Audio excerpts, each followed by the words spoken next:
Persoalannya Pak Menteri kok diam aja ya? Enggak, maaf Pak Menteri. Kalau menurut saya Anda hanya diam, Anda hanya sibuk urusan secara nasional. Lihat dong ke daerah.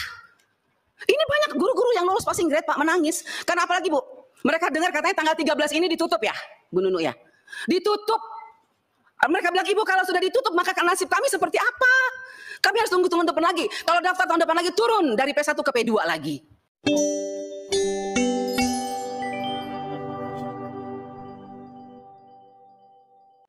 Kepada Ibu Anita Jakoba. Dan setelah itu bersiap-siap Pak Mustafa Kamal ya dari fraksi PKS. Silakan Ibu Anita. Terima kasih Ibu Pimpinan. Bapak dan Ibu Pimpinan Komisi 10 yang saya hormati, teman-teman Komisi 10 dan Bapak Menteri beserta jajaran. Yang pertama, saya bersyukur hari ini kita membicarakan hal yang penting. Sejak tadi pagi dan hari ini bertepatan dengan Hari Pahlawan. Hari Pahlawan Nasional ya, 10 November hari ini. Dan saya ingin kita juga mengingat bahwa pahlawan nasional itu masa lalu yang harus kita ingat. Tetapi ada juga yang harus kita perjuangkan saat ini adalah pahlawan-pahlawan tanpa tanda jasa. Guru-guru honorer yang sudah mengabdi belasan tahun di daerah-daerah terpencil yang sampai hari ini masih menangis karena mereka tidak pernah merasakan keadilan dari pemerintah. Mereka yang sudah mengabdi di desa-desa, di pelosok-pelosok, yang harus menyeberang sungai, yang harus langgar kali, kalau orang NTT bilang, ya, yang kadang-kadang kalau banjir taruhan nyawa, tetapi sampai hari ini mereka tidak bisa masuk lolos P3K. Itu yang pertama. Saya minta perhatian Pak Menteri dan seluruh jajaran untuk guru-guru yang ada di pedalaman, yang sudah mengabdi belasan tahun Pak, bukan 1-2. Dan saya juga mau ngangkat di Hari Pahlawan ini. Saya ingin mengingatkan bahwa pahlawan-pahlawan tanpa tanda jasa yang ada di pedalaman-pedalaman itu sampai hari ini menuntut keadilan sosial bagi seluruh rakyat Indonesia, sila kelima Pancasila. Kenapa tidak pernah diberikan kepada mereka? Bukti, ada guru-guru yang baru 1 tahun, 2 tahun mengajar, lolos P3K. Mereka yang sudah belasan tahun tidak pernah lolos. Dengan berbagai macam alasan. Oleh sebab itu saya minta Pak Menteri, mari kita coba ingat ini. Bagaimana justru mereka ini yang sudah belasan tahun ini, yang tidak pernah diperhitungkan oleh negara ini, justru mereka itu yang harusnya mendapat prioritas untuk diangkat. Apapun alasannya, kalau menurut saya, mereka sudah tidak pantas lagi diukur dengan apapun karena terlalu mulia hati mereka Pak. Mereka tidak pernah berhitung-hitung dengan gaji. Tapi ketika ada P3K yang ditawarkan oleh pemerintah 1 juta, kenapa sampai hari ini mereka tidak pernah lolos? Sangat menyedihkan Pak Menteri. Yang kedua, seperti kami daerah 3T, bahkan semua daerah 3T, khususnya NTT. Kami ini kenyataannya tuh Pak, betul-betul kekurangan guru. Kurang guru kami. Tetapi kami kenapa dibatasi? Kenapa banyak sekali yang tidak lolos? Ada formasi dari kepala daerah, tapi yang datang, saya sudah kemarin reses ke beberapa kabupaten, kepala daerah mengatakan kami mintanya lain, formasinya lain, diberikan oleh pusat lain Bu Anita. Contoh, di Timur Tengah Selatan, banyak sekali mayoritas kami Kristen Pak. Formasinya guru Kristen, tapi yang dikasih guru agama Islam. Akhirnya guru itu tidak diberi jam pelajaran, 0 pelajaran, tidak dibayar. Tetapi dana daunya sudah dihitung masuk ke APBD. Akhirnya anggaran itu saya tanya dipakai untuk apa Pak Bupati? Ya begitulah Bu Anita. Nah ini makanya saya minta Inspektorat Jenderal, Pak Menteri tolong Ibu, mana Ibu? Inspektorat Jenderal mana Ibu? Ini kita tolong lihat deh ya. Ini ada beberapa daerah yang dana daunya sudah ditransfer. Bu Sekjen, Pak Menteri, saya masih bicara. Jadi ada beberapa daerah yang dana daunya itu sudah ditransfer ke APBD. Dan sudah jelas angkanya itu saya lihat untuk P3K. Tetapi tidak diangkat oleh Pemdanya. Formasinya ditutup sampai hari ini. Contoh, di Kabupaten Kupang, Nusa Tenggara Timur. Kota Kupang di Nusa Tenggara Timur, Pak. Kota Kupang, ibu kota provinsi saja. 400 tenaga P3K yang kategori 1 itu, yang P1 itu. 2021, Pak. Sampai hari ini sudah terima SK tapi tidak diangkat. Saya mau tanya Pak, ini mana Ibu Nunu? Setelah SK, sebelum SK ada nomor induk katanya. Setelah itu SK, harusnya kan mereka diangkat. Tapi sampai hari ini Bu, mereka tidak diangkat. Dan saya lihat, saya ikutin terus perkembangannya. Kenapa tidak diangkat? Uangnya sudah ada. Bahkan sekarang 2023 ditambah lagi anggarannya. Saya bingung ini. Ini prinsip penganggaran P3K yang ditransfer dari Menteri Keuangan ke daerah tuh pakai prinsip yang mana ya? SK dulu, baru ditransfer uangnya, artinya kalau sudah ada SK berarti mereka harus diangkat. Tapi kok ini sudah ada SK alasannya NIK, padahal NIK itu dasar pembuatan SK. Ini pemerintah daerah bolak-balik ini. Saya minta, tolong nanti Ibu Inspektur Jenderal kita apabila perlu Pak Menteri dan Bu Nunu. Kalau tadi saya senang sekali Bu Nunu bilang ada kenaikan 42% setelah rakor. Coba Bu, sekarang saya ajak nih kementerian kita rakor di daerah. Ya, jadi jangan hanya kementerian rakor dengan para bupati, gubernur di daerah selesai. Guru-guru honorer tidak tahu di bawah. Saya mengajak Pak, mari Bapak Ibu yang ngurusin P3K, kita rakor di daerah. Dudukan kami anggota DPR RI dengan bupati dan gubernur dan panitia seleksi nasional. Kita pengen tahu sebetulnya persoalannya di mana. Orang anggarannya ada. Tapi kenapa pemerintah daerah tidak mau angkat? Alasannya apa? Dana DAU kurang. Setelah kita lihat DAU-nya nggak kurang, berlebihan malah. Nah ini persoalan. Jadi saya minta ini Bu, contoh ya Kota Kupang, Kabupaten Kupang. Kita segera turun kita lihat. Mereka tuh sangat gelisah saat ini karena apa? Lulusan-lulusan yang passing grade. 2001 nih kita bilang. Padahal sekarang kita sudah mau tentukan anggaran 2022. 2023. Tapi 2001 belum selesai. Selesaikan dulu 2021. Lolos passing grade sangat banyak tapi dicuekin oleh daerah. Pertanyaan saya kepada Pak Menteri. Anda sebagai Menteri Pendidikan yang punya guru, tenaga honorer yang kita tahu bahwa NTT itu sangat membutuhkan tenaga guru. Persoalannya Pak Menteri kok diam aja ya?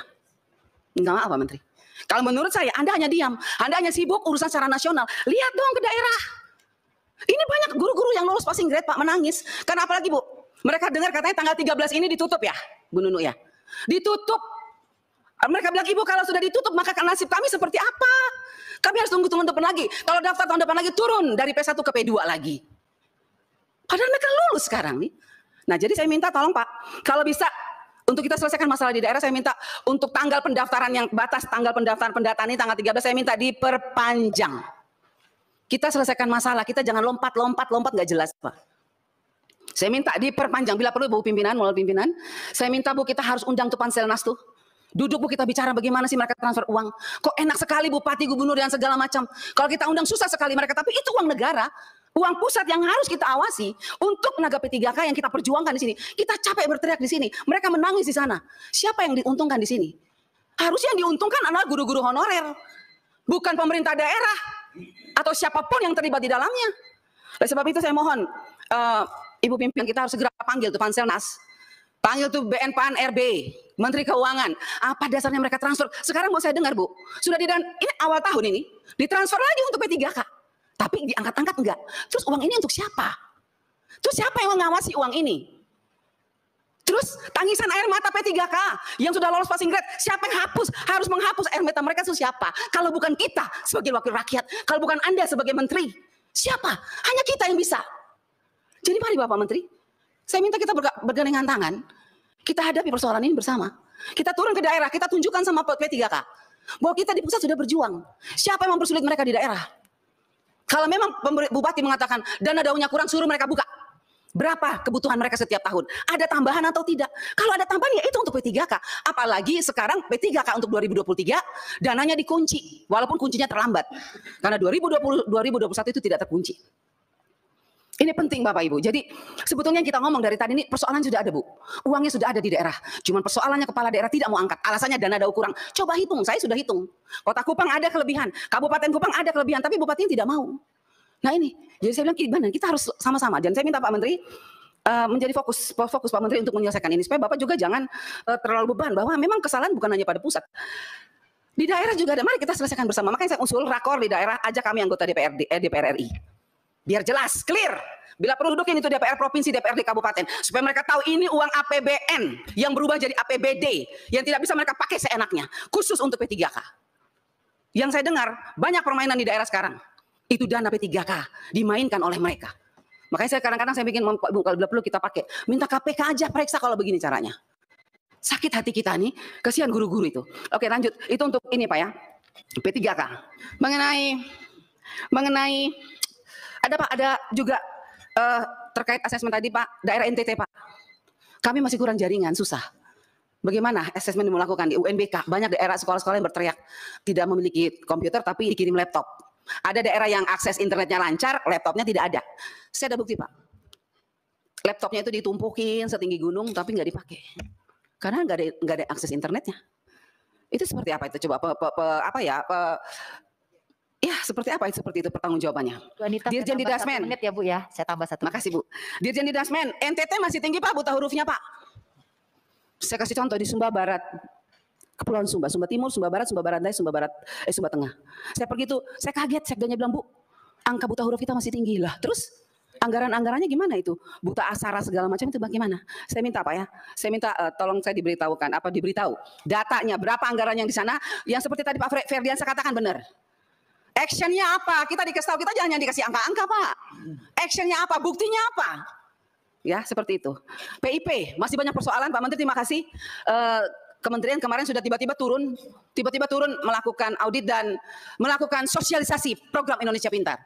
Dan saya punya videonya, betapa kagetnya kepala sekolah. Oh seperti itu ya, oh kami baru tahu ya. Pikiran saya, aduh PIP sudah berapa tahun ya? Kenapa baru dilaksanakan sosialisasi sekarang? Sudah banyak uang negara yang kembali ke kas negara, saya rugi Pak. NTT kembali 4 miliar dan sekarang akan kembali ditarik 5 miliar. Hanya karena ketidaktahuan kepala sekolah mengenai program ini. Tapi saya bersyukur, walaupun terlambat, terima kasih Kementerian. Kemarin sudah melakukan sosialisasi.